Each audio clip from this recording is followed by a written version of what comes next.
میرا خیال ہے کہ بعض چیزیں اس طرح نہیں ہوتی جس میں براہ راست بات کی جائے، بلکہ ایک بالواسطہ طریقہ ہی اختیار کیا جاتا ہے، اور بادشاہ ان کا متقد ہو چکا تھا، لیکن لوگوں کے لیے اپنے معاشرتی پس منظر کو چھوڑنا بہت مشکل کام ہوتا ہے۔ تو قرآن مجید میں وہاں چونکہ یہ موضوع ہی نہیں ہے، تو اس نے اس کو بنیاد بنا کے کوئی بات بھی نہیں کی۔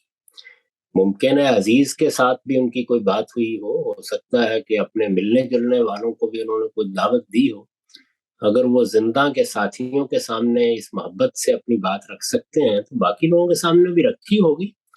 یہ تو نہیں کہا جا سکتا کہ نہیں دی، لیکن یہ بالکل ٹھیک ہے کہ اس کا کوئی ذکر نہیں ملتا۔ میں اس طرح کی چیزوں کو اسی معنی میں لیتا ہوں کہ جو چیزیں فطری طور پر ہونی ہے یا ہوئی ہوں گی، اور اس کے نتیجے میں بھی کوئی فطری چیز سامنے آئی ہوگی، اس کو بیان کرنے کی کوئی وجہ ہونی چاہیے، نہ ہو تو پھر قرآن مجید نہیں بیان کرتا اس طرح کی چیزوں کو۔ مجھے یاد ہے ایک مرتبہ کسی شخص نے یا کچھ اشخاص نے مولانا سید ابر اللہ صاحب مودودی کی جب تفہیم القرآن پائے تکمیل کو پہنچی، تو اس کے لیے ایک تقریب ہوئی، اس میں بڑی جذباتی تقریر اے کے بروہی صاحب نے کی۔ یہ اے کے بروہی صاحب سے آپ واقف ہوں گے، ایک زمانے میں ہمارے بہت نامور وکلاء میں ان کا شمار ہوتا تھا، بلکہ بڑے دانشور سمجھے جاتے تھے۔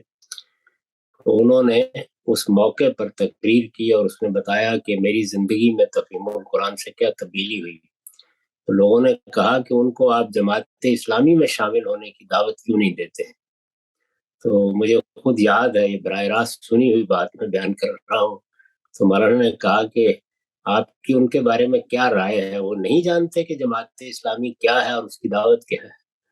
تو بہت سی چیزیں بالواسطہ چھوڑ دی جاتی ہیں۔ اس لیے ممکن ہے کہ انہوں نے بھی اپنے حالات کے لحاظ سے یہی سمجھا ہو کہ میری بات سامنے آ گئی ہے، اب اس کے بعد بادشاہ نے جو فیصلہ بھی کرنا ہوگا کر لے گا۔